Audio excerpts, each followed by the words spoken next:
Hello everyone. I hope you all are doing good. So जैसा कि आप जानते हैं कि यूपीएससी ने सीएपीएफ का रिज़ल्ट डिक्लेयर कर दिया है एंड साथ में ही कट ऑफ भी रिलीज़ हो चुकी है. So this is the category wise minimum qualifying marks for paper 1 and for paper 1 and paper 2 combined. So जो जनरल में आते हैं उनके लिए 118 थी. For EWS it was 109. OBC 118 again. OBC की और जनरल की सेम थी. Then for scheduled caste it was 109 and ST 103.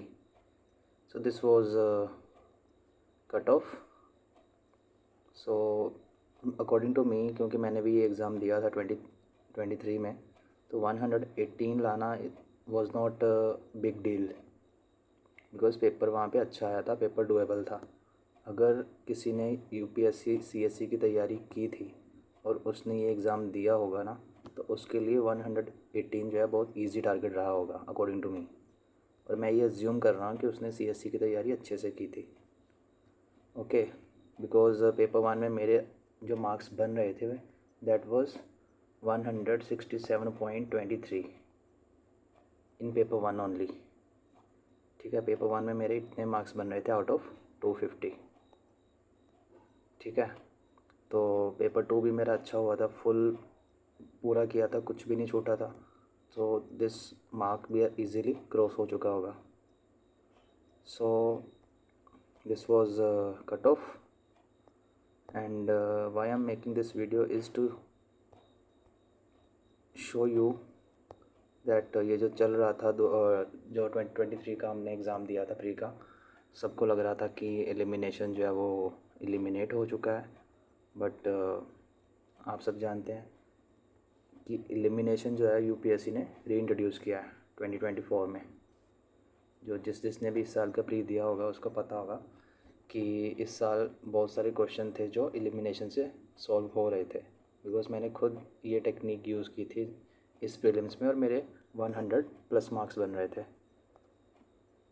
by using this technique. And why I'm stressing much on this is because इस साल वैकेंसीज़ जो हैं वो सबसे ज़्यादा हैं. Last year it was around 359 vacancies, but इस साल 506 हैं. नियरली आप बोल सकते हो कि 150 के आसपास वैकेंसीज ज़्यादा हैं. ओके, जो कि मेरे अकॉर्डिंगली सीएपीएफ में इतनी वैकेंसीज कभी नहीं आती, और आती भी है तो एक्सेप्शनल ईयर में आती है. और जब वैकेंसीज ज़्यादा होती है तो ऐसा जनरली ट्रेंड देखा गया है कि जो कट ऑफ होता है वो कम होता है. कोचिंग्स वाले भी यही बोलते हैं और ऐसा ट्रेंड देखा भी गया है, मैंने खुद ऑब्जर्व किया कि जब भी वैकेंसीज ज़्यादा होती हैं तब कट ऑफ जो है वो कंपैरेटिवली कम जाती है. सो आई मस्ट से कि आपको ये अटैम्प्ट देना चाहिए अगर आपने फॉर्म फिल किया है तो, बिकॉज इतनी वैकेंसीज दोबारा नहीं आएंगी. एंड आई एम अज्यूमिंग कि आपने प्री दिया था और आपका प्री नहीं हुआ. That is why you are watching this video and CAPF is your plan B. Okay, so let's move ahead. ये वही मैंने लिखा है कि आपने CAPF का सिलेबस अच्छे से देख रखा है और आपने यूपीएससी प्री B दिया था. ये चीज़ मैं अज्यूम कर रहा हूँ बिकॉज़ अगर आपके पास नॉलेज नहीं है ना तो एलिमिनेशन काम नहीं करेगा. एलिमिनेशन भी तब भी काम करता है अगर आपके पास रॉ नॉलेज हो तो, अदरवाइज़ ये काम नहीं करता. नेक्स्ट इज़, अगर आपको ऐसा लग रहा है कि नहीं मेरी तैयारी अच्छी नहीं है, या फिर मेरा GS अच्छा नहीं गया था प्री में, या फिर मेरा CSET अच्छा नहीं गया था, तो मुझे CAPF भी नहीं देना चाहिए, then please go and write this exam. Because vacancies बहुत ज़्यादा हैं, कट ऑफ कम होगी और यू नेवर नो कि आप कैसा परफॉर्म करते हो D-Day के दौरान. So you should go and write this exam. Now I will show you elimination technique जो मैंने खुद यूज़ की थी दिस ईयर्स प्रीलिम्स में, और जिसकी वजह से आई एम गेटिंग 100+ मार्क्स. जिसके ऊपर मैंने वीडियो भी बना रखा है already. So let's get started. This was मेरा सेट डी था, यूपीएससी का prelims, and this was first question. Delimitation commission पूछ रहा था। अब डिलिमिटेशन कमीशन अगर मेरे पास नॉलेज ना होती तो मैं डेफिनेटली गलत करता। नॉलेज थी उसके बेस पे।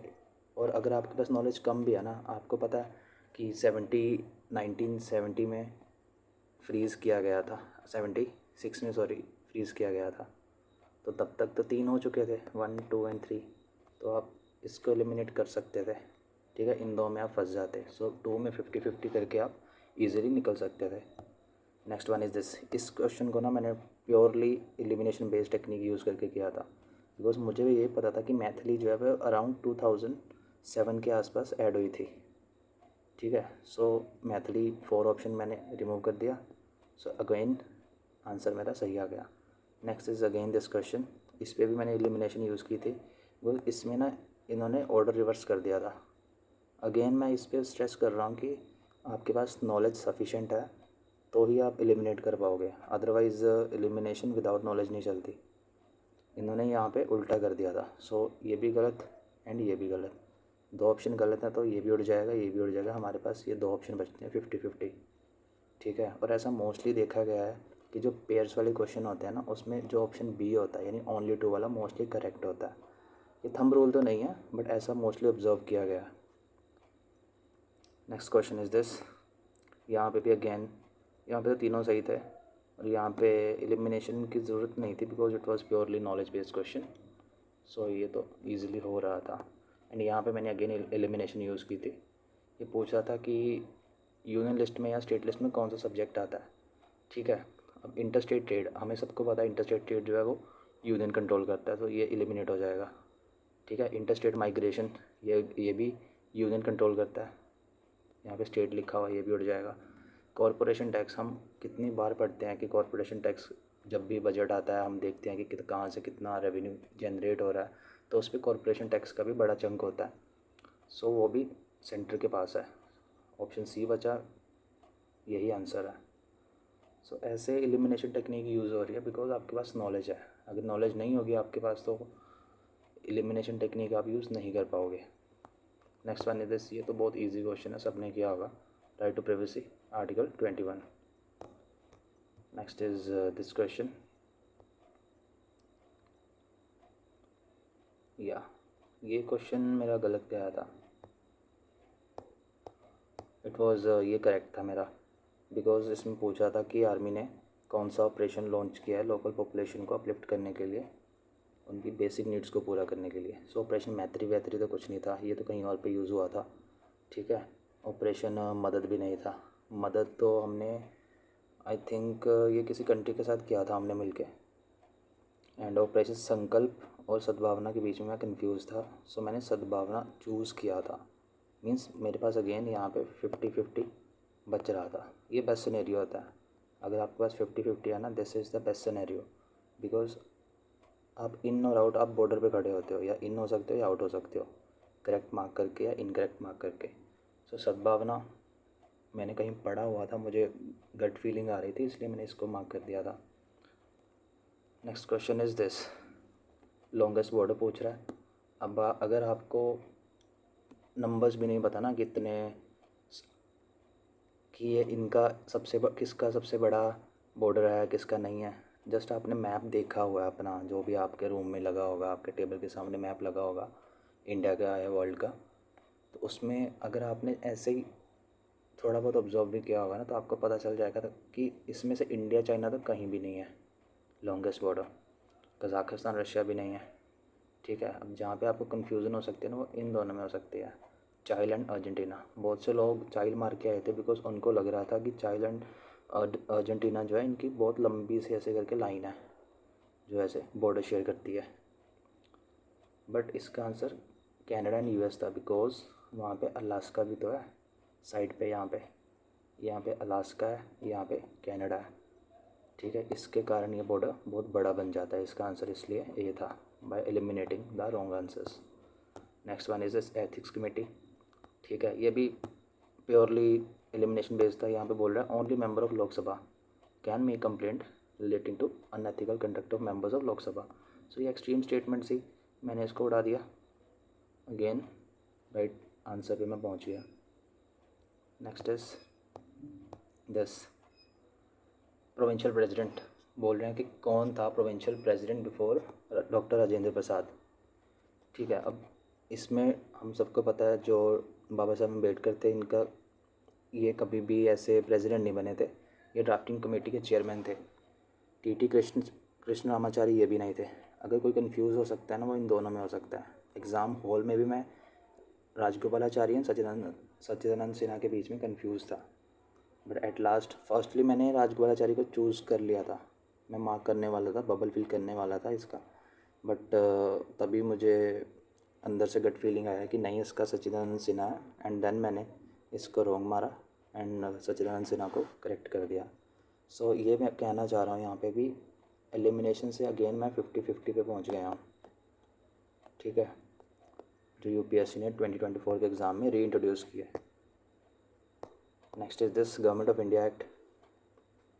सो मेरे अकॉर्डिंगली इसका आंसर तो सी होना चाहिए कि डिफेंस फॉरेन अफेयर्स जो हैं वो फेडरल लेजिस्लेचर जो है, फेडरल गवर्नमेंट जो है उसके कंट्रोल में थे, इसलिए मैंने इसका आंसर सी मारा था।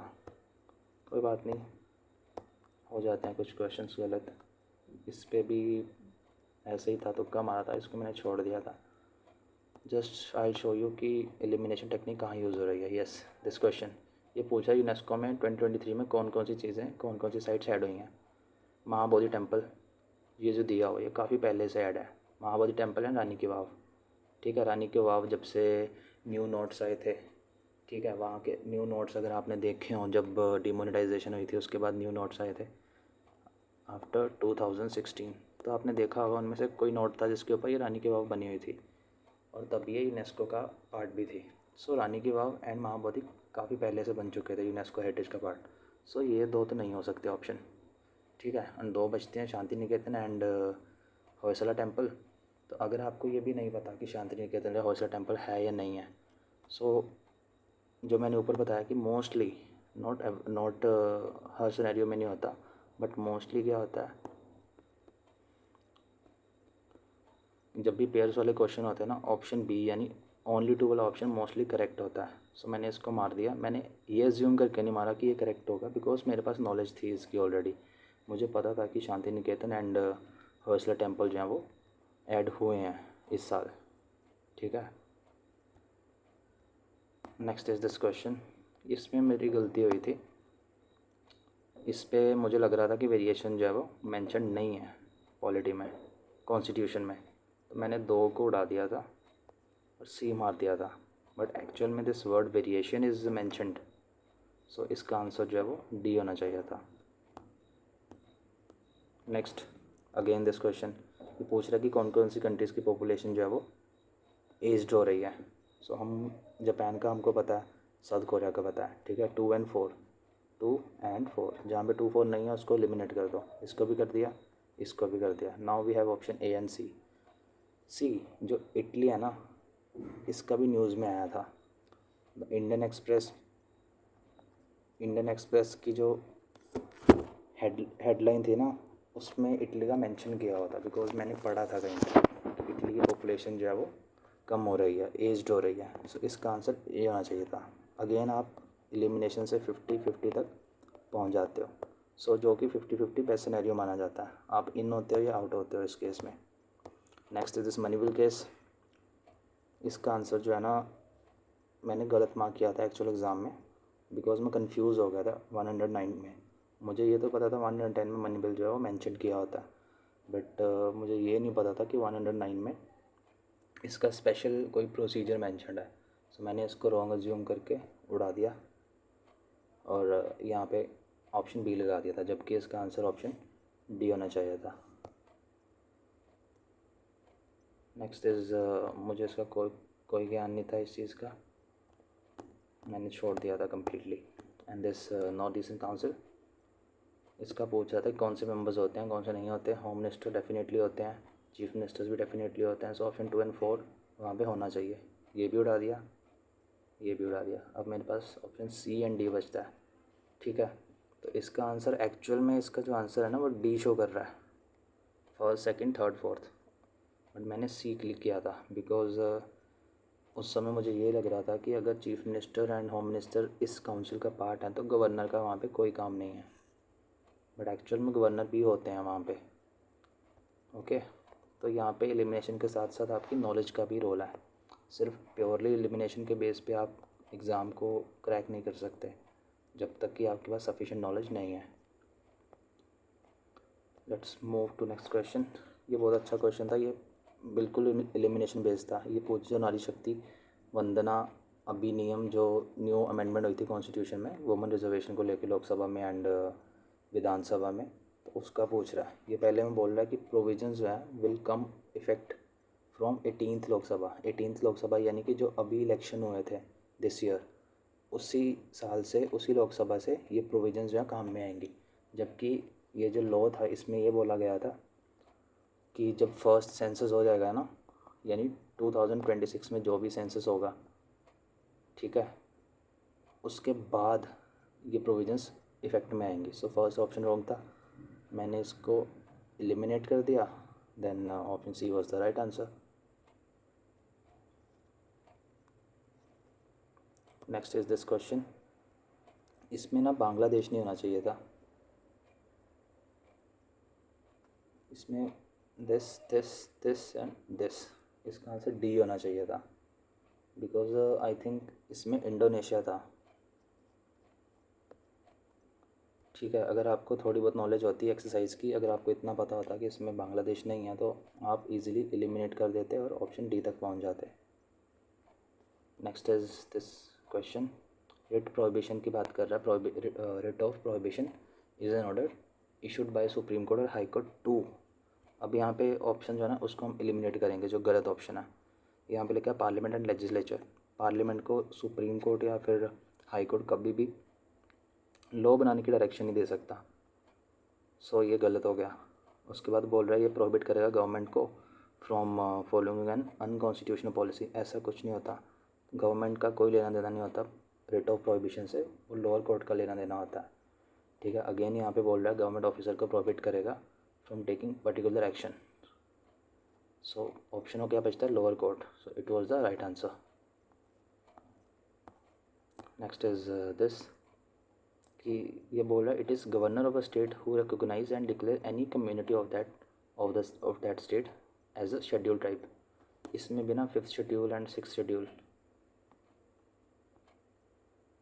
ठीक है, एंड डिक्लेरेशन, जो अगर आपको सिर्फ ये पता होता फिफ्थ सिक्स शेड्यूल कैसे होता है, जो फिफ्थ शेड्यूल है इसमें क्या आता है एंड सिक्स्थ में क्या आता है। फिफ्थ में अपने जो प्रेसिडेंट होते हैं वो डिक्लेयर करते हैं, सिक्स्थ में जो गवर्नर होते हैं वो डिक्लेयर करते हैं सिक्स शेड्यूल में, जहाँ पे एटीएम स्टेट्स आती हैं सिक्स शेड्यूल में, असम, त्रिपुरा, मिज़ोरम, मेघालय। सो उस बेस पे फर्स्ट ऑप्शन एलिमिनेट हो जाना था। ऑप्शन बी बच रहा है जहाँ पे ये बोल रहा है कि ज़रूरी नहीं है जो एक स्टेट में शेड्यूल ट्राइब है वही कम्युनिटी दूसरी स्टेट में भी हो, जो कि जनरल स्टेटमेंट और करेक्ट स्टेटमेंट है। Next is this question. Budget के बारे में पूछ रहा है कि जो बजट है वो on behalf of prime minister lay down किया जाता है पार्लियामेंट में, जबकि यहाँ पे प्रेसिडेंट होते हैं। सो फर्स्ट ऑप्शन रॉन्ग हो गया।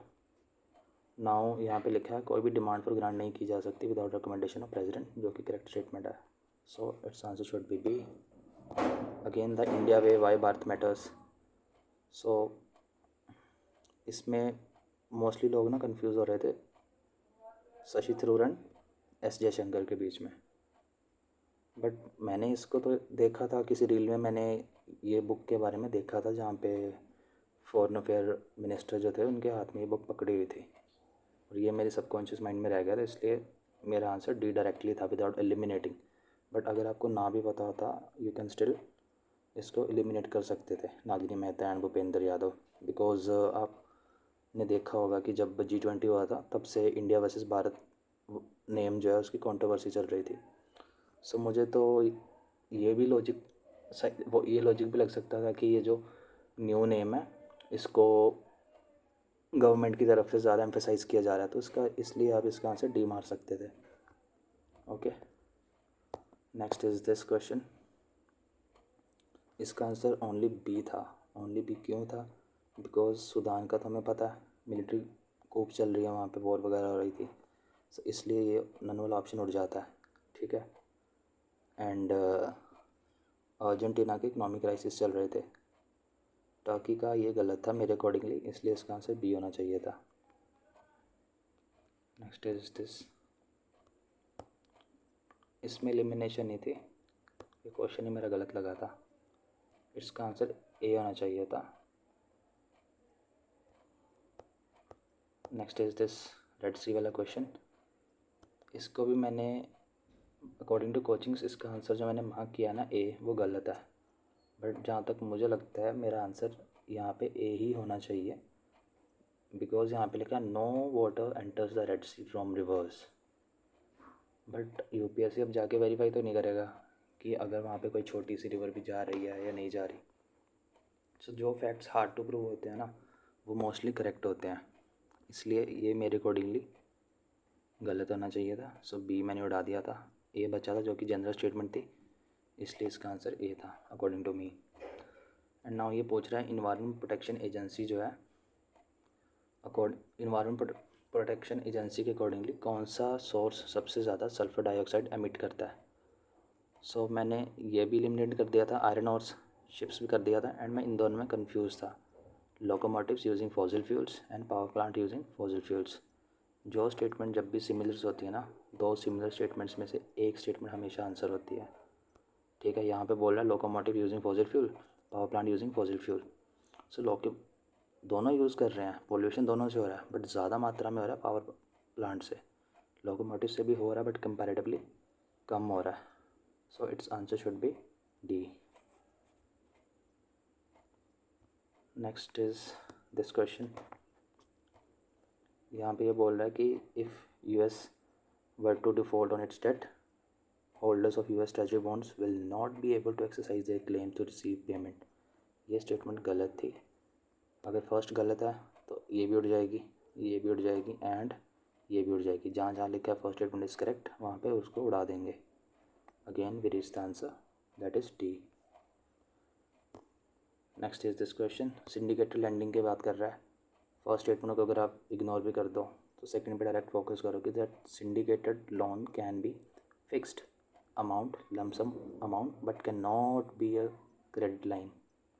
सो ये एक्सट्रीम स्टेटमेंट थी, because syndicate lend first statement बोल रहा है कि सिंडिकेट लैंडिंग जो है वो रिस्क ऑफ बोरोवर उसको बहुत सारे लैंडर्स के बीच में डिस्ट्रीब्यूट कर देती है, ठीक है। फर्स्ट स्टेटमेंट लॉजिकली करेक्ट है, सेकंड स्टेटमेंट इनकरेक्ट इसलिए है बिकॉज अगर ये बोरोवर का डिफ़ॉल्ट जो है, risk of borrower default multiple lenders में अगर ये डिस्ट्रीब्यूट करती है तो उसका अमाउंट जो है वो फिक्स भी हो सकता है और फ्लेक्सिबल भी हो सकता है। ज़रूरी नहीं है कि वहाँ पे सिर्फ लमसम अमाउंट हो, फ्लेक्सिबल लाइन भी हो सकती है। इसलिए सेकंड स्टेटमेंट गलत थी। जहाँ पे लिखा है सेकंड स्टेटमेंट इज़ करेक्ट, वहाँ पे उसको उड़ा देंगे। सेकंड इज़ करेक्ट, इसको भी उड़ा देंगे। सेकंड इज़ करेक्ट, इसको भी उड़ा देंगे। Then we are left with option C, which is a correct answer. Next is this digital रुपये की बात कर रहा था। अब यहाँ पे फर्स्ट स्टेटमेंट जनरल है कि it's a sovereign currency issued by RBI in alignment with monetary policy, ठीक है। और हमको पता है कोई भी करेंसी आरबीआई इशू कर रहा है तो वो लाइबिलिटी है आरबीआई के लिए। First and second is also correct. So अगर आप फर्स्ट एंड सेकंड आपको नहीं भी पता, आपको थर्ड भी पता है, यहाँ पे लिखा है it is insured against inflation bye it's very design. देखो इन्फ्लेशन के अगेंस्ट कोई भी करेंसी इंश्योर्ड नहीं हो सकती। So third one is wrong, इसको उड़ा दिया। अब फर्स्ट एंड सेकंड आपको पता है करेक्ट है, ठीक है। सो इसको भी उड़ा दिया। So you are left with two options, ठीक है। फर्स्ट एंड सेकंड करेक्ट है। अब आपको फोर्थ देखना है। फोर्थ में लिखा है it is freely convertible against commercial bank money and cash. यहाँ पे आपको ना इमेजिन करना पड़ना था, अपना दिमाग लगाना पड़ना था कि फॉर एग्जांपल दो पर्सन है, मेरे पास डिजिटल रुपी है एंड सामने वाले के पास कैश है, या फिर सामने वाले के पास चेक है, ठीक है। अब मुझको कैश चाहिए तो मैं क्या करूँगा, उसको अपना डिजिटल रुपी दे दूँगा उसके अकाउंट में और उससे कैश ले लूँगा। So it is freely convertible, that is why it is also correct. So इसका आंसर डी होना चाहिए था, जो कि करेक्ट आंसर है। नाउ दिस ये बोल रहे थे गौतम बुद्ध जो थे उनको कौन कौन से नाम से जाना जाता था। अगर आपने थोड़ा बहुत एंशंट पढ़ा हुआ है, बुद्धिज़्म जैनिज़्म पढ़ा हुआ है, तो आपने ये दो नाम तो अच्छे से सुने होंगे, शाक्यमुनि एंड तथगता। ठीक है, अब जहाँ पे दो ये नहीं है, 2 3 साथ में नहीं है, उसको हम उड़ा देंगे। ठीक है, अब ये नया पुत्ता है ना, ये मैंने कहीं नहीं सुना। मैंने बहुत बुद्धिज़्म जैनिज़्म पढ़ा है, नोट्स भी बना रखे हैं, बट यहाँ पे नया पुत्ता मैंने कभी नहीं सुना। So again you are left with 50-50 which is a best scenario.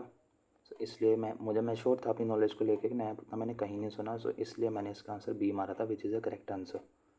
But still you have, अगर आपको नहीं भी पता तो भी आप 50-50 में लाई कर सकते हो। Next is this question. इसमें अगेन मैंने वही यूज़ किया था, एलिमिनेशन। मुझे इसका नहीं पता था, इसका भी नहीं पता था। मुझे ये पता था कि इनाम गाँव जो है वो महाराष्ट्र में है और वो चालकुलित साइड है, सिर्फ ये पता था मुझे।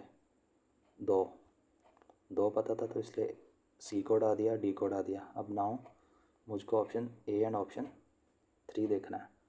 ऑप्शन ए में बोल रहा है चंद्र केतुगढ़ ओडिशा ट्रेडिंग पोर्ट डाउन, मुझे इसका कुछ नहीं पता था। अब ऑप्शन 3 में बोल रहा है मंगडू केरला मेघालय साइड। अब मुझे ये पता था कि जो मेघालय साइड्स हैं ना वो साउथ इंडिया में, यहाँ वाली साइड में साउथ इंडिया में मेघालय साइड्स बहुत सारी पाई गई हैं, तो उसके बेस पे मैंने इसको करेक्ट माना था। सो ऑप्शन 2 एंड 3, जहाँ पे 2 एंड 3 है उसका मैंने करेक्ट मार दिया था। एंड जब मैंने चेक किया तो यही इसका आंसर था, ये मैंने छोड़ दिया था। रेवतवाड़ी, ये भी मेरे अकॉर्डिंगली इसका आंसर सी था, बट इसमें नॉलेज चलनी थी, इसमें एलिमिनेशन ही चलनी थी।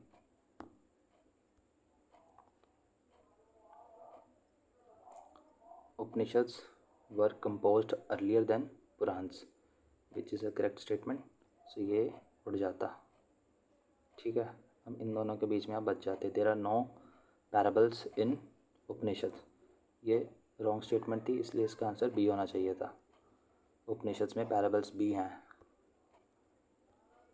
नेक्स्ट इज दिस क्वेश्चन, ये अगेन एलिमिनेशन बेस्ड था। यहाँ पे लिखा है country needs to be member of international grain council for exporting और इम्पोर्टिंग राइस एंड व्हीट। अब ऐसा तो है नहीं, अगर नेपाल को इंडिया से व्हीट इंपोर्ट करनी है तो वो उसको मेंबर बनना ही पड़ेगा इंटरनेशनल ग्रेन काउंसिल का। सो ये एक्सट्रीम स्टेटमेंट थी, इसलिए गलत थी। इसको उड़ा दिया, इसको उड़ा दिया। फर्स्ट मंथ जनरल स्टेटमेंट है कि इंडिया जो है मेंबर है इंटरनेशनल ग्रेन काउंसिल का। अगर आपने करंट अफेयर पढ़ा हो तो आपको ये पता होगा, तो इसलिए इसका आंसर वॉज ए।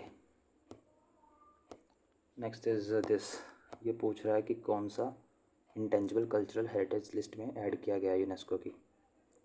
ठीक है, कुंभ मेला काफ़ी पहले से ऐड था, दुर्गा पूजा भी काफ़ी पहले से ऐड थी, एंड छऊ नाच भी काफ़ी पहले से ऐड था। ऑप्शन में सिर्फ गरबा बचता है, और अगर आप करंट अफेयर फॉलो कर रहे हैं ना तो आपको पता होगा इसका आंसर डायरेक्टली कि गरबा डांस है। Next is this statement based question. ये बोल रहा है कि there is instability and worsening security crisis in Sahel region. ठीक है, बिकॉज जब भी स्टेटमेंट वाले क्वेश्चंस आते हैं ना उसके साथ आप बिकॉज वर्ड ऐड कर दिया करो।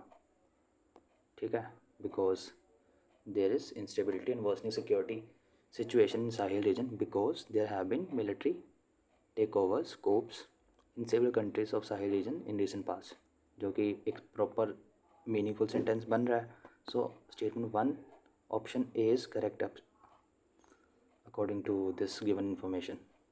फर्स्ट स्टेटमेंट करेक्ट है, इसलिए ये ऑप्शन उठ जाएगा। ठीक है, अब सेकंड स्टेटमेंट एक्सप्लेन कर रही है, इसलिए आंसर डायरेक्ट ए आ जाएगा, इसमें कुछ रॉकेट साइंस नहीं है। अगेन दिस क्वेश्चन, ये बोल रहा है कि India does not import apples from USA. अगर आपको थोड़ा बहुत इकोनॉमिक्स की नॉलेज है और आपने इकोनॉमिक सर्वे भी देखा हुआ है तो आपको पता होगा कि हम कहाँ से कौन सी चीज़ें इंपोर्ट करते हैं। तो ये नॉलेज बेस्ड था, बट एलिमिनेशन चल जानी थी, इसमें नॉलेज थी। अगर आपके पास ये नॉलेज होती कि इंडिया इंपोर्ट करता है तो ऑप्शन ए गलत हो जाता, जहाँ पे ऑप्शन ए को सही बताया गया है स्टेटमेंट 1 को, उसको आप उड़ा दो। ए भी उड़ गया, ये भी उड़ गया, ये भी उड़ गया। ऑप्शन डी बचा हमारे पास, which is correct option. Next is this, Lok Sabha speaker की बात कर रहा है कि जब रेजोल्यूशन स्पीकर को हटाने के लिए कंसीडर किया जाता है तब speaker shall not preside. Okay, it is a correct statement. She he she shall not have right to speak अब बोला कि उसके पास बोलने का भी अधिकार नहीं होगा, राइट टू स्पीक नहीं होगा। भाई ऐसा कब कब से होने लग गया? सो ये स्टेटमेंट गलत है। सो 2 को उड़ा देंगे। We are left with option है which is correct answer. Okay, next is this. Indian parliament bill pending in Lok Sabha lapses on its resolution. ठीक है, जो कि करेक्ट आंसर है, सॉरी करेक्ट स्टेटमेंट है। तो जब भी लोकसभा डिसॉल्व होती है, जो भी बिल पेंडिंग पड़ा होता है लोकसभा में, चाहे लोकसभा में ओरिजिनेट हुआ हो या फिर राज्यसभा में ओरिजिनेट हुआ हो, तो वो लैप्स कर जाता है। So first statement is correct statement. Second में बोल रहा है bill passed by Lok Sabha and pending in Rajya Sabha lapses on dissolution of Lok Sabha. Yes, bill pending है राज्यसभा में, लोकसभा ने पास कर दिया है। अब जब नई लोकसभा आएगी ना, वो इसको दोबारा से पास करेगी, इसलिए ये लैप्स हो जाता है। So first and second is correct. इसको उड़ा दिया, सिर्फ एक ही ऑप्शन में फर्स्ट एंड सेकंड साथ में है, तो आपका आंसर ए एंड बी आ जाएगा। Next is this prorogation of house. बोल रहा है कि प्रोरोगेशन ऑफ हाउस जो है ना, by president does not require council of ministers advice. ऐसा नहीं होता। वी ऑल नो कि आर्टिकल 74 में मैंशन है there shall be council of ministers to aid and advise president. President कुछ भी उनके एडवाइस के बिना नहीं करते ऑफिशियली, मेजर एक्ट्स जो होते हैं। So first is wrong. इसको उड़ा दिया, इसको उड़ा दिया। Now these two statements are general statements, इसलिए option C was correct. Next is this. European parliament approved the Net Zero Industry Act recently because European union intends to achieve carbon neutrality by 2040। अब यहाँ तक जो है ना, वो correct statement थी। गड़बड़ की है इसने आगे। इसने लिखा है therefore aims to develop all of its own clean technology by that time, कि ये बोल रहा है कि सारी की सारी टेक्नोलॉजी खुद बनाएगा यूरोप। सो यहाँ पे ये स्टेटमेंट गलत हो जाती है। सेकंड स्टेटमेंट गलत है, जहाँ पे लिखा है सेकंड करेक्ट है उसको हम उड़ा देंगे। ये भी उड़ा दिया, ये भी उड़ा दिया एंड ये भी उड़ा दिया। Option C is the correct answer.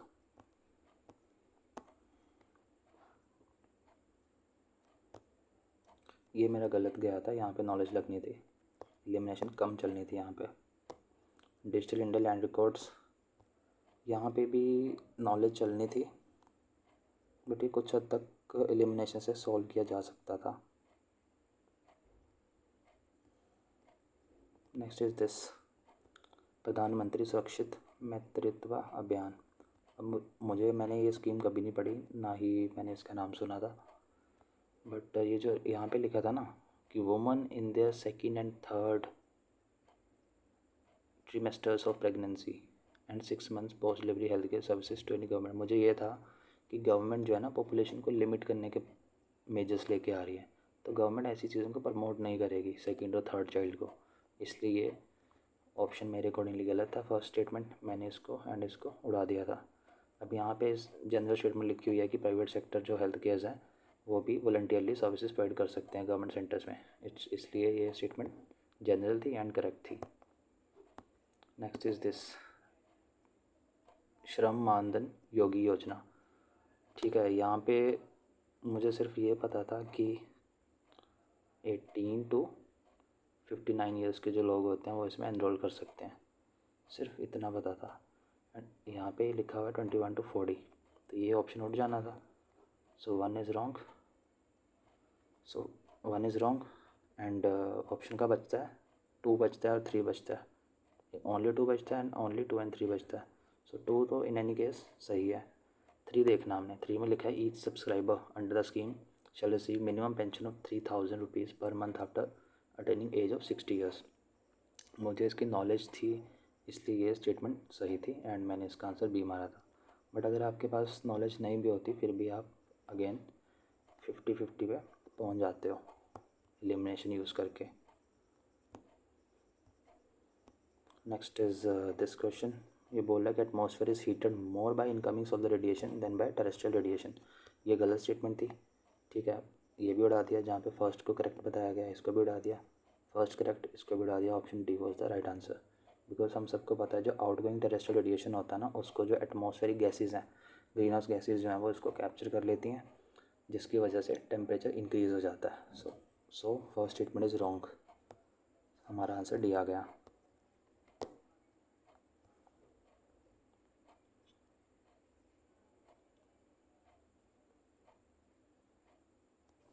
या एंड इसका आंसर ए होना चाहिए था। मैंने एक्चुअल एग्ज़ाम में इसका आंसर बी मारा था। ठीक है, तो ये भी चीज़ें आपको ध्यान रखनी होंगी कि अगर आपके पास नॉलेज है और नॉलेज को यूज़ करके अगर आप एलिमिनेशन टेक्निक अप्लाई करते हो तो आपकी मोस्टली क्वेश्चन जो हैं वो सही हिट होंगे। बिकॉज यहाँ पे मैं कंफ्यूज कर गया था इस लाइन में, इसलिए मैंने इसका आंसर बी मारा था, बट इसका आंसर ए होना चाहिए था। नेक्स्ट इज़ दिस, ये बोल रहा है कि कौन कौन से प्रोडक्ट्स वोल्केनिक इरप्शन से नहीं आते हैं सॉरी। सो सल्फ़र आती है, वी ऑल नो, नाइट्रोजन आती है, ऐश एंड डस्ट आती है। तीनों का मुझे श्योरिटी थी। सो ये भी उड़ गया, ये भी उड़ गया। Now we are left with option C and D. मुझे ये नहीं पता था पायरोक्लास्टिक डेब्री ये क्या होती है। मुझे लग रहा था ये प्लास्टिक काइंड ऑफ कुछ होता है, तो ये तो वोल्केनो से बाहर नहीं आ सकता, बट एक्चुअल में इसका आंसर शुड बी डी।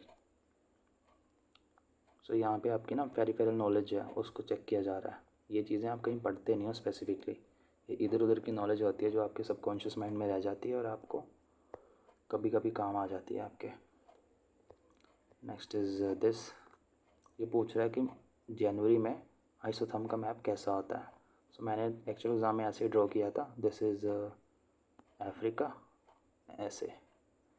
ठीक है, तो ये बोला isotherm deviates to north over the ocean and to south over the continent. जब जनवरी होता है तब यहाँ पे ट्रॉपिक ऑफ कैप्रिकन पे सन होता है।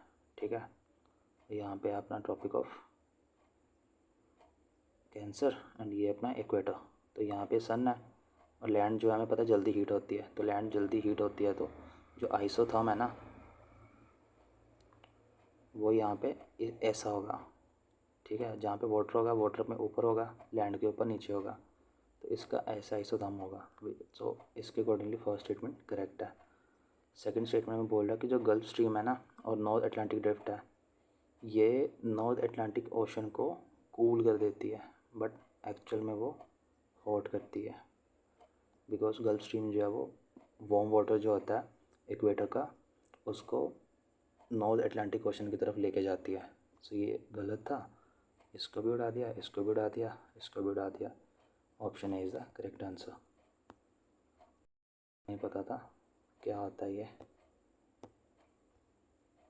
इसका भी गलत मार के आया था मैं जल्दी। मैंने तो ये क्वेश्चन लास्ट के आई थिंक 15 to 20 सेकेंड में अटैम्प्ट किया था। इसको पढ़ा भी तब था एंड सॉल्व भी तब किया था, सॉल्यूशन जो दिया था, एंड वो गलत था। इसमें भी नॉलेज चाहिए आपको, एलिमिनेशन कम यूज़ होगी इसमें, बट इसमें एलिमिनेशन चल जाएगी। ये बोल रहा है कि कौन कौन से नॉर्थ सी को बॉर्डर करते हैं। मुझे नहीं पता था कौन कौन से करते हैं, बट मुझे ये पता था, सीक्वेंस पता था, जो 3 कंट्रीज़ हैं नॉर्वे, स्वीडन एंड फिनलैंड। ऐसे कंट्रीज़ हैं Norway, Sweden, Finland, then we have Russia. ठीक है, अब यहाँ पे था नॉर्थ सी। ठीक है, यहाँ पे अपना जर्मनी था। So Norway, Sweden, Finland. So Finland नहीं है यहाँ पे बिकॉज यहाँ पे नॉर्थ सी है। ठीक है, फिनलैंड नहीं है, फिनलैंड हट गया। रशिया तो यहाँ पे है, रशिया भी नहीं है, ये भी उड़ गया। सो ये भी गया, ये भी गया। अगैन अब फिर देख सकते हो कि जब भी पेयर वाला क्वेश्चन आया मोस्टली आंसर बी ही सही हुआ है, मोस्टली। ठीक है, तो इसका आंसर भी बी ही था। ऑल्दो मेरे पास नॉलेज थी ऑलरेडी बिकॉज यहाँ पे जर्मनी था एंड जर्मनी भी बॉर्डर करता था नॉर्थ सी को। सो जर्मनी या नॉर्वे इसका आंसर होना चाहिए था। नेक्स्ट इज़, ये इसमें प्योरली नॉलेज थी, इसमें कोई एलिमिनेशन नहीं थी। इसमें भी नॉलेज थी, मुझे इन तीनों का पता था, उसके बेस पे मैंने इनको उड़ा दिया था। But as per coaching institutes this answer is wrong. अब ये तो डायरेक्ट, अगर आपको कुछ नहीं पता ना ये सिकाडा क्या होता है, बट आपको ये तो पता ना फ्रॉग हॉपर, पॉन्ड स्केटर क्या होता है। जो पॉन्ड है, दिस इज़ अ पॉन्ड, यहाँ पे वाटर है, उसके ऊपर जो स्केट कर रहा है, स्केट कौन करेगा पॉन्ड के ऊपर? फिश थोड़ी करेगी, बर्ड थोड़ी करेगा, रेप्टाइल थोड़ी करेगा, इट इज़ एन इंसेक्ट। यहाँ पे क्लियरली वर्ड मेंशन किया हुआ है फ्रॉग होपर, ठीक है, फ्रॉग होपर वर्ड मेंशन किया। फ्रॉग होपर क्या होता है? इंसेक्ट होता है। डायरेक्ट आंसर मिल गया आपको। एंड यहाँ पे बोल रहा है many chewing gums found in the market are considered a source of environmental pollution because many chewing gums contain plastic as a gum. So ये बिकॉज वर्ड यू लगाया ना हमने साथ में, एक प्रॉपर मीनिंगफुल सेंटेंस बन रहा है। सो it is also correct. So logically इसका आंसर ये होना चाहिए था, which is the correct answer. मुझको नहीं पता था, मैंने छोड़ दिया था। वर्ल्ड टॉयलेट ऑर्गेनाइजेशन, इसका ये था कि इसका सेकंड स्टेटमेंट करेक्ट है। ये यूएन की बॉडी नहीं है। अगर यूएन की बॉडी होती तो हमें अब तक पता होना था, हमने पढ़ लिया होना था इसके बारे में। तो first is any case first wrong है, ये उठ जाएगा, ठीक है। अब लास्ट में लिखा हुआ main focus of its functions is to grant funds, कि ये फंड्स देगी एलडीसीज़ को ओपन डिफेकेशन को रोकने के लिए। सो ये फंड वंड कुछ नहीं देती, ये भी उठ जाना था, ये भी उठ जाना था। इसका आंसर ए होना चाहिए था, यानी कि 2 ओनली। एक्चुअल एग्ज़ाम में मैंने इसका आंसर डी क्लिक किया था बिकॉज मैंने ये इसके ऊपर ज़्यादा फोकस नहीं किया था ग्रांट फंड्स। मैंने ये जल्दी में मैंने ये सोच लिया था कि ये एलडीसीज़ और डेवलपिंग कंट्री के साथ मिलके कुछ प्रोजेक्ट वगैरह पे काम करती है, बट ये नहीं, मैंने ध्यान नहीं दिया था इस वर्ड के ऊपर कि ये फंड भी करती है। सो जल्दी में मैंने इसको गलत मार्क कर दिया था। नेक्स्ट इज़ दिस, मुझे इसका सेकंड पता था कि चीताज जो है वो रोअर नहीं करते होते, तो ये भी उड़ गया। अब 3 ऑप्शन बच रहे हैं मेरे पास, बट यहाँ पे मोस्टली नॉलेज थी, एलिमिनेशन कम थी, इसलिए ये मे बी सॉल्व ना हो एलिमिनेशन से। Next we have 100 million farmers, general statement थी। अब यहाँ पे ना एलिमिनेट करना होता है। यहाँ पे बोल रहा है कि it's a platform with the mission of encouraging farmers to form FPOs, thus facilitating the global open market to sell their products. यहाँ पे बोला है डिजिटल प्लेटफॉर्म है, fully integrated with service providers and built on the blockchain that lets buyers, sellers and third party trade fertilizers quickly and surely. अब यहाँ पे बोला ये इंटरनेशनल अलायंस है एंड नेटवर्क है इंडिविजुअल्स एंड फार्मिंग ऑर्गेनाइजेशन का, जो कि ऑर्गेनिक एनिमल हस्बेंड्री डेवलपमेंट करते हैं। सिर्फ इसने एनिमल हस्बेंड्री पे फोकस किया है, बट फर्स्ट में ये बोल रहा है कि ये प्लेटफॉर्म है for accelerating the transition towards food and water systems that are net zero, nature positive and aims to increase farmer resilience. जहाँ जहाँ पे पॉजिटिव वर्ड्स मैंशन है ना, अब यहाँ पे वो सिर्फ सेलिंग की बात कर रहा है कि फार्मर्स को इनकरेज करने के, सेल करने के लिए। यहाँ पे बोल रहा है कि सिर्फ फर्टिलाइज़र की बात कर रहा है यहाँ पे, कि फर्टिलाइज़र को सेल करने में हेल्प करेंगे। यहाँ पे सिर्फ एनिमल हस्बेंड्री की बात कर रहा है और वो भी ऑर्गेनिक।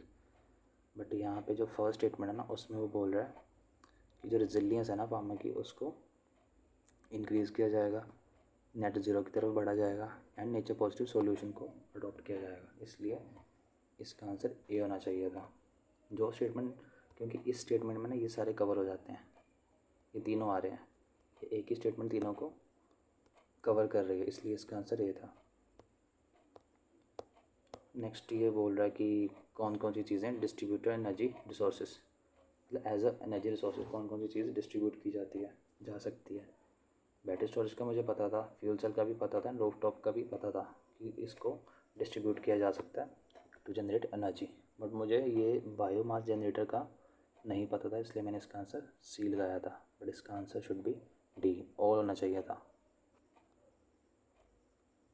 ये दो तो फिर भी उठ जाते, सो अगेन 50-50 बच जाता हमारे पास। नेक्स्ट इज दिस, ये बोल रहा है कि सिर्फ एक ही इंसेक्ट है, मतलब एक तरह के ही इंसेक्ट है जो इस ट्री को पॉलिनेट कर सकते हैं। मैंने सैंडलवुड क्लिक किया था तब, बट मैंने इसको अटैम्प्ट नहीं किया था, मैंने सिर्फ क्लिक किया था सैंडलवुड वहाँ पे क्वेश्चन पेपर पे, बट बबल फिल नहीं किया था मैंने, बिकॉज मैं कंफ्यूज था और इसलिए मैंने इस क्वेश्चन को छोड़ दिया था। बट इसका answer should B A. Next is this question, ये बोल रहा है कि कौन कौन सी पॉइजनस स्पीसीज हैं इनमें से, बटरफ्लाई, फिश, फ्रॉग। अब देखो ये जो फैक्ट है ना, ये हार्ड टू प्रूव है, हार्ड टू प्रूव। जो फैक्ट्स हार्ड टू प्रूव होते हैं ना वो करेक्ट होते हैं। अब यूपीएससी जाके चेक नहीं करने वाला इतने बड़े ओशन में कि कौन सी फ़िश जो है वो पॉइजनस है, कौन सा फ्रॉग पॉइजनस है, कौन सी बटरफ्लाई पॉइजनस है। इसलिए इसका आंसर सी होना चाहिए था, ऑल। यहाँ पे बोल रहा है कि कौन कौन सी स्पीसीज़ हैं वो नेटिव इंडिया पे। हमें पता है कैशू एंड पपाया, अगर आपने मॉडर्न पढ़ी हो आपको पता हो कि कैशू एंड पपाया जो थे ये यूरोपियन लेके आए थे, उन्होंने इंट्रोड्यूस किया था। बट रेड सैंडल्स जो था ये ऑलरेडी इंडिया में था। तो इसका आंसर ए होना चाहिए था इन एनी केस। ये भी उड़ जाता, ये भी उड़ जाता, एंड ये भी उड़ जाता। So you are left with only one option which is option A. And इसका मुझे नहीं पता था। दिस वाटर वेपर, ये बोल रहा है कि वाटर वेपर एक गैस है जो जिसका अमाउंट डिक्रीज होता है with increasing altitude, which is a correct statement. But second में बोला its percentage is maximum at poles. देखो पोल्स में ना हमें पता है सनलाइट कम होती है। अगर सनलाइट कम होगी तो वाटर जो है उसकी इवेपोरेशन नहीं होगी, इवेपोरेशन नहीं होगी तो वो एटमॉस्फेयर में कैसे प्रेजेंट हो सकता है। सो इसलिए इसका आंसर ये सेकंड स्टेटमेंट जो थी वो गलत थी। ये भी उड़ा दिया हमने, ये भी उड़ा दिया, तो हमें ये पता फर्स्ट करेक्ट है। सो हमने फर्स्ट मार्क कर दिया विच इज़ अ करेक्ट आंसर। अब ये यहाँ पे बोल रहा है कि प्रेसिपिटेशन ना थ्रू आउट द ईयर होती है। मैंने एक्चुअल एग्ज़ाम हॉल में सिर्फ इस स्टेटमेंट पे फोकस किया था कि प्रेसिपिटेशन अगर थ्रू आउट द ईयर हो रही है इट मीन्स ये इक्वेटर की बात कर रहा है, बिकॉज इक्वेटर ही है जहाँ पे सबसे ज़्यादा और थ्रू आउट द ईयर बारिश होती रहती है। तो मैंने जल्दी जल्दी में इसका आंसर ए क्लिक कर दिया था, बट मैंने रेंज नहीं देखी थी। मैंने इसको अंडरलाइन ज़रूर किया था बट मैंने इसको फोकस नहीं किया था। यहाँ पे लिखा था 50 सेंटीमीटर टू 250 सेंटीमीटर रेनफॉल होती है और annual and daily range temperature जो है वो बहुत कम होती है। तो इसका आंसर डी होना चाहिए था, marine west coast climate, because वहाँ पे जो वार्म करंट्स होते हैं इसलिए।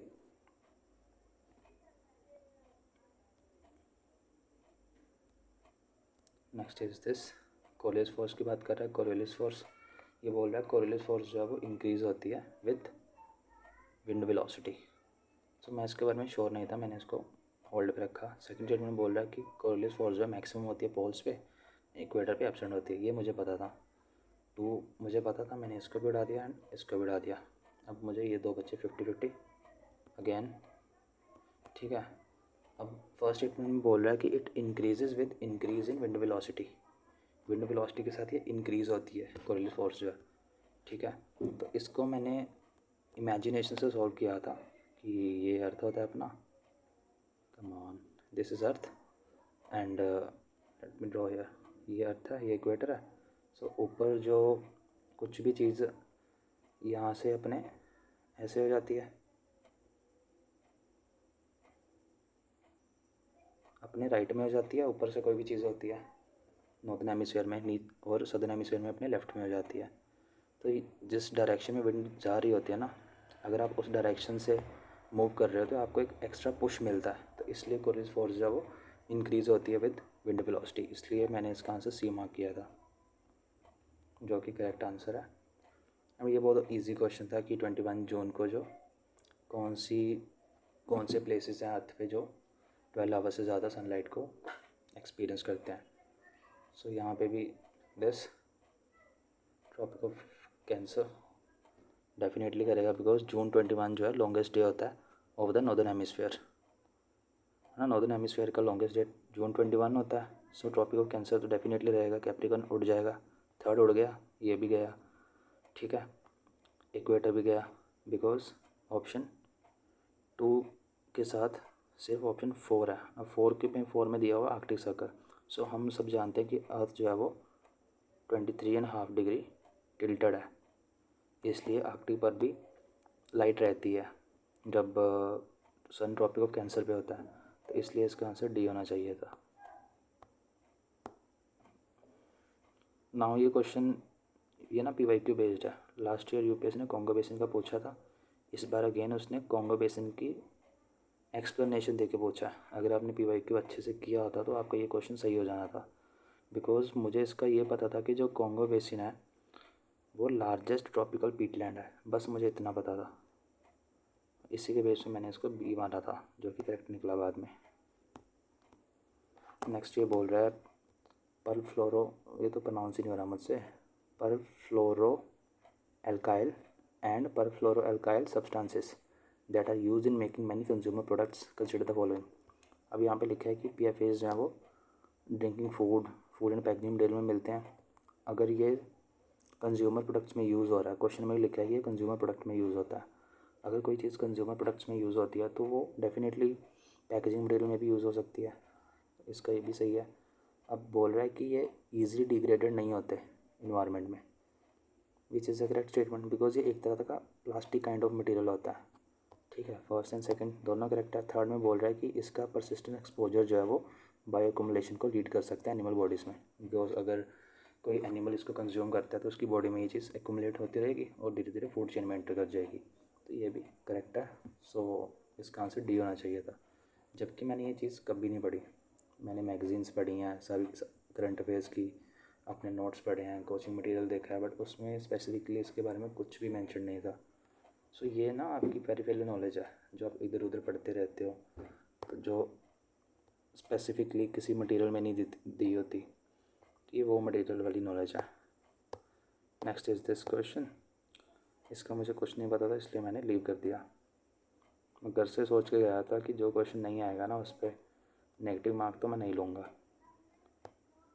इसमें बोल रहा है कौन कौन सी पी फैमिली से बिलोंग करती है। मुझे हॉर्स ग्राम का पता था, सोयाबीन का पता था, इसलिए ये भी उड़ गया, ये भी उड़ गया।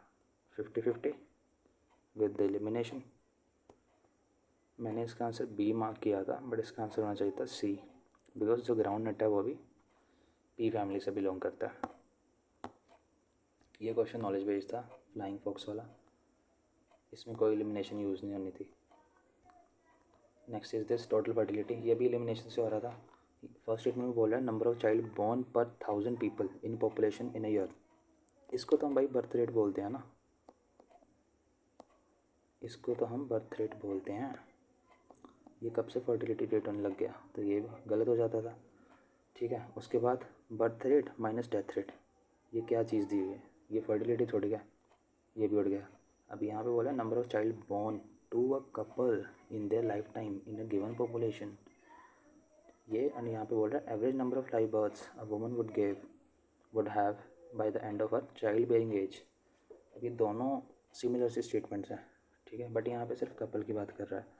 अब ए जो है ए प्लस बी भी कपल हो सकता है, ठीक है, ए बाद में सी के साथ भी कपल हो सकता है, ए बाद में डी के साथ भी कपल हो सकता है। सो ये स्टेटमेंट जो सेकंड है ना, इस पॉइंट से गलत हो जाती है, क्योंकि फर्टिलिटी रेट कभी भी कपल के पॉइंट ऑफ व्यू से नहीं देखी जाती, हमेशा वुमन के पॉइंट ऑफ व्यू से देखी जाती है कि एक वुमन कितने चाइल्ड को बर्थ दे सकती है अपनी चाइल्ड बेयरिंग एज में। इसलिए इसका आंसर डी था, बिकॉज ये सबसे ज़्यादा लिबरल और सबसे ज़्यादा प्रॉमिसिंग स्टेटमेंट थी। नेक्स्ट इज दिस, ये बोल रहा है कि NBFCs can access liquidity adjustment facility window of RBI। अगर आपने इकॉनमी पढ़ी हुई है आपको पता होगा सिर्फ RBI से सिर्फ दो तरह के लोग ही ले सकते हैं liquidity adjustment facility. First one is schedule commercial bank, next is non schedule commercial bank. ये जो नॉन शेड्यूल कमर्शियल बैंक है ना, ये भी RBI के डिस्क्रिशन पे ले सकते हैं सिर्फ। सो फर्स्ट स्टेटमेंट मुझे ये पता था कि रॉन्ग है, इसलिए मैंने इस फर्स्ट को जहाँ पे फर्स्ट मेंशन था उसको उड़ा दिया था। अब स्टेटमेंट सेकंड में ये बोल रहा है कि in India foreign institution investors can hold government securities, yes they can. So second भी सही है। अब सेकंड सही है तो ऑटोमेटिकली आपका आंसर डी हो जाएगा। Next is this corporate bonds, ये बोल रहा है कि कौन कौन से who can trade in corporate bonds and government securities. Insurance companies खरीद सकती हैं, LIC है, जैसे LIC है, GIC है, ये इंश्योरेंस कंपनीज हैं और ये गवर्नमेंट बॉन्ड्स खरीदती हैं। पेंशन फंड है जो अपना EPFO है, ये भी गवर्नमेंट उसमें गवर्नमेंट सिक्योरिटीज़ में लगाता है पैसे। रिटेल इन्वेस्टर तो लगाते ही हैं, तो इसका आंसर डी हो जाना था। एंड 84 यहाँ पे बोल रहा है फाइनेंशियल इंस्ट्रूमेंट कौन कौन से हैं। भाई मोटर व्हीकल कब से फाइनेंशियल इंस्ट्रूमेंट होने लग गया? अगर आपने नहीं भी पढ़ा ना फाइनेंशियल इंस्ट्रूमेंट क्या होता है क्या नहीं होता, आपको ये दिख रहा है क्लियरली मोटर व्हीकल लिखा है वर्ड, तो मोटर व्हीकल थोड़ी होता है फाइनेंशियल इंस्ट्रूमेंट। मोटर व्हीकल को थोड़ी हम एक्सचेंज करते हैं स्टॉक मार्केट में, हम तो करेंसी स्वैप को करते हैं ना, ETF को करते हैं ना। तो ऑप्शन 2 वॉज रॉन्ग, जहाँ पे 2 मेंशन है उसको उड़ा देंगे। ऑप्शन डी बचा जिसमें 1 और 3 है। सो ये आपका करेक्ट आंसर होना चाहिए। Next is this. अब ये प्राइमरी सेकेंडरी टर्शरी वही एलिमिनेशन से चलना था। यहाँ पे लिखा हुआ है mineral exploration tertiary sector. Mineral exploration जो है वो डायरेक्ट हम नेचर से ले रहे हैं, सो ये प्राइमरी में आना चाहिए। थर्ड गलत हो गया, 4 उड़ गए। वीविंग ऑफ क्लॉथ, क्लॉथ की वीविंग, आपके पास कॉटन है, क्लॉथ को आप बना रहे हो आप कॉटन को यूज़ करके, सो वहाँ पे मैन्युफैक्चरिंग हो रही है, इसलिए ये सेकेंडरी में जाएगा। सही हो गया। डेयरी फार्मिंग डायरेक्ट नेचर से ले रहे हैं, डायरेक्ट एनिमल से ले रहे हैं, अगेन प्राइमरी। अब फर्स्ट में बोल रहा है स्टोरेज ऑफ एग्रीकल्चर प्रोड्यूस। भाई एग्रीकल्चर जो प्रोड्यूस है ना उसको हमने स्टोर किया सिर्फ, तो ये एक तरह की सर्विस होती है, इसलिए यहाँ पे सर्विस लिखा है ना मैंने, यहाँ पे टर्शरी सेक्टर आना था। सो ये भी गलत हो गया। सो ये भी उड़ गया। 2 बच्चे हैं, option B is the correct answer, simple. Next is, ये बोल रहा है सस्टेनेबल एविएशन फ्यूल किन किन से बनाया जा सकता है? एग्रीकल्चर रेजिड्यू से बनाया जा सकता है, बिकॉज ये आई थिंक 3rd और 4th जनरेशन फ्यूल्स की बात की जा रही है इसमें। ठीक है, agriculture residue, corn grain, wood mill waste. And यहाँ पे बहुत सारे लोगों को लगा था कि यार वेस्ट वाटर ट्रीटमेंट स्लज नहीं यूज़ किया जा सकता, बिकॉज मेरा फ्रेंड है उसने ये ऑप्शन 3rd पढ़ा था, 3rd स्टेटमेंट पढ़ी थी, एंड ही थॉट कि वेस्ट वाटर जो है वो फ्यूल बनाने के लिए थोड़ी यूज़ किया जा सकता है, इसलिए उसने ऑप्शन 3rd स्टेटमेंट जो है उसको उड़ा दिया था ऐसे करके। बट वो उसका आंसर गलत लगा था, बिकॉज उसने यहाँ पे वेस्ट वाटर नहीं बोला, उसने बोला है वेस्ट वाटर ट्रीटमेंट स्लज, उसने इसके ऊपर एम्फेसाइज किया है। ठीक है, वेस्ट वाटर में बहुत सारी चीज़ें आती हैं, बायो डिग्रेडेबल वेस्ट भी आता है, बहुत सारी चीज़ें आती हैं, इसलिए इसका आंसर 3rd भी इन्वॉल्व होना चाहिए था। So C should be the right answer. Okay, next is this. Farmers plough, जो प्लो है फार्मर के पास उसका फिक्स्ड एसेट है। ठीक है, सो ये फर्स्ट स्टेटमेंट इज रॉन्ग, ये उठ जाएगा। Computer, again computer fixed asset है, डेप्रिसिएशन लगती है इस पर, ये करेक्ट है। यान यूज बाय वीवर, जो यान यूज़ कर रहा है, वीवर मीन्स जो उसने वीव कर कपड़े को बनाने के लिए जो उसके पास चीज़ है, रॉ मटेरियल है, यहाँ पे रॉ मटेरियल होना चाहिए था। ठीक है, रॉ मटेरियल यानी वर्किंग कैपिटल, ये भी गलत हो गया।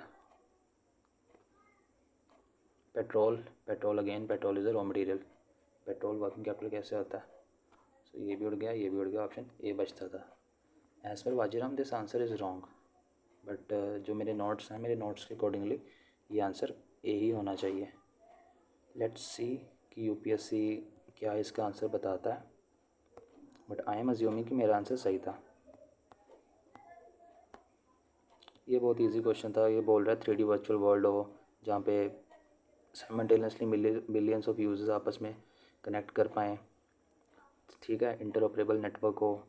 सो ये क्लियरली दिख रहा है कि ये बिग डेटा एनालिटिक्स क्या है, ये क्रिप्टोग्राफी में थोड़ी ये 3D वर्ल्ड होता है, वर्चुअल मैट्रिक्स में भी नहीं होता। एक ही ऑप्शन बच रहा है जो सबसे ज़्यादा अपीलिंग है, डायरेक्ट मेटावर्स। सो इसका आंसर सी हो जाएगा। नेक्स्ट इज, बोल रहा है कि RBI कौन कौन से रूल्स इम्पोज करता है फॉरेन बैंक्स के ऊपर। अब फर्स्ट स्टेटमेंट बोल रहा है there is no minimum capital requirement for wholly own banking subsidiaries in India. ऐसा कुछ नहीं है। अगर कल को कोई अमेरिका का बैंक इंडिया में आ जाए, इंडिया में अपनी सब्सिडी खोलता है, सब्सिडी सॉरी ओपन करता है, और कल को कोई फ्रॉड हो जाए उस बैंक में, या फिर कोई भी इमरजेंसी आ जाए, तो बैंक जो है कस्टमर्स के पैसे पे कैसे करेगा, उनके जो डिपॉजिट्स होंगे। सो उसके लिए तो बैंक को कैपिटल की रिक्वायरमेंट होनी चाहिए ना। ऐसा तो है नहीं कि फॉरेन बैंक है तो हम रेगुलेशन हटा देंगे। तो इसका आंसर ए हट जाना था, ए को हम रिमूव कर देते हैं। अब सेकंड स्टेटमेंट में बोल रहा है कि होली ओन सब्सिडीज़ जो हैं इंडिया में एटलीस्ट 50% उसके बोर्ड मेंबर्स इंडियन होने चाहिए। ये तो आरबीआई का रूल्स खुद कहते हैं, तो इसलिए इसका आंसर बी होना चाहिए था। अगेन मैं यहाँ पे ये स्ट्रेस कर रहा हूँ कि एलिमिनेशन के साथ साथ आपकी नॉलेज चल रही है, ठीक है। सिर्फ प्योरली एलिमिनेशन बेस्ड क्वेश्चन ही है ये। अगर आपके पास सफिशेंट नॉलेज है तो आप एलिमिनेट करके पहुँच सकते हो सही आंसर तक। Next is this CSR, corporate social responsibility.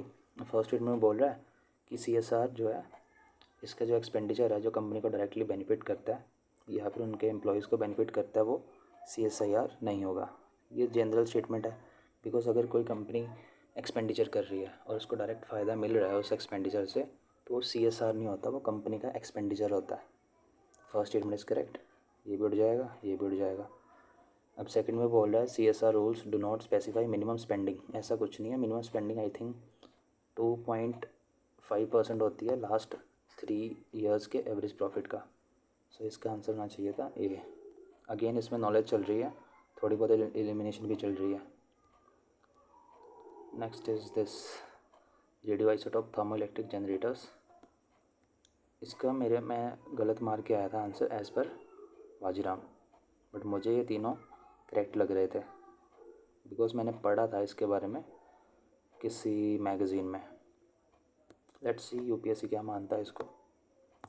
Giant stars, इसमें भी आपकी नॉलेज चलनी थी, सो इसमें भी एलिमिनेशन नहीं है, ठीक है। Next is this question. अब ये बोल रहा है कि ब्लड वेसल्स को डायलेट ब्लड वेसल को कौन चीज़ डायलेट करती है। Which one of the following is synthesised in human body that dilate blood vessels and increase blood flow. मुझे ये तो पता था नाइट्रस ऑक्साइड जो है पोल्यूशन होता है एंड नाइट्रोजन पेंटॉक्साइड भी पोल्यूशन होता है। I was confuse between these 2 options, एक नाइट्रिक ऑक्साइड, दूसरी नाइट्रोजन डाइऑक्साइड, एंड मैंने जल्दी जल्दी में इसका आंसर सी क्लिक कर दिया था, but it's answer should B nitric oxide. Again मैं 50-50 पे तो पहुँच गया था बिकॉज मुझे ये पता था कि जो नाइट्रस ऑक्साइड है ये पोल्यूशन होता है, नाइट्रोजन पेंटॉक्साइड भी पोल्यूशन होता है। नेक्स्ट इज़ ये बोल रहा है कि रेडार का यूज़ किन किन चीज़ों में है।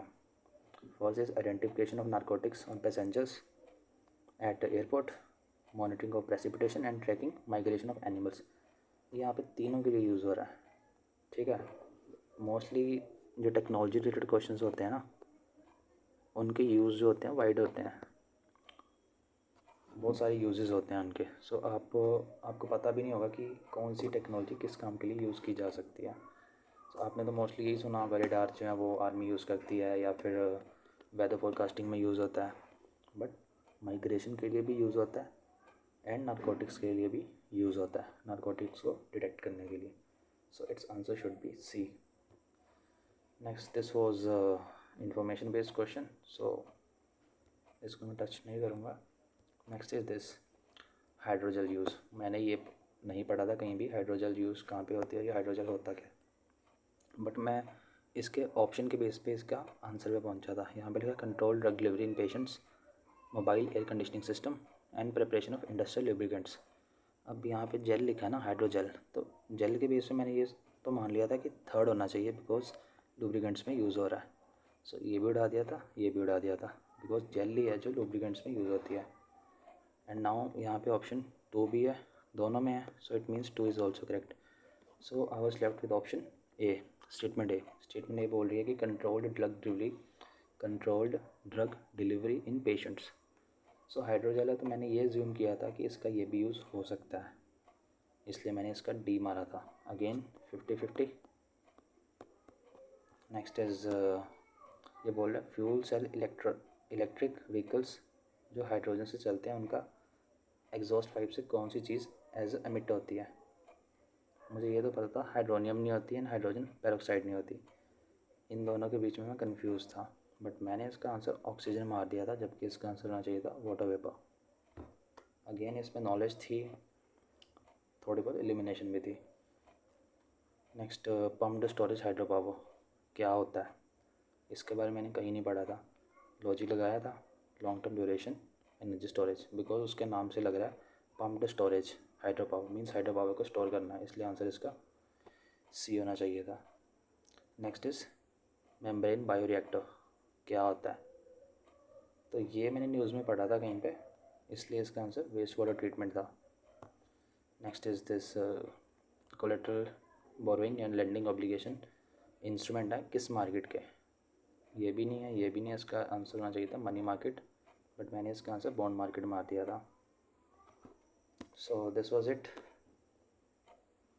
आई होप आपको पता चल गया होगा कि एलिमिनेशन जो है वो अगेन काम आ रही है, प्रोवाइडेड कि आपके पास सफिशेंट नॉलेज है। अदरवाइज़ एलिमिनेशन काम नहीं करेगी। ये तो मेरा स्कोर था जो मैंने एज़ पर वाजीराम आंसर की बनाया था, and 106 point something from vision IAS. So approx you can say it was 100 plus. Okay. Thank you for watching this video. If you like it, you can subscribe. Thank you.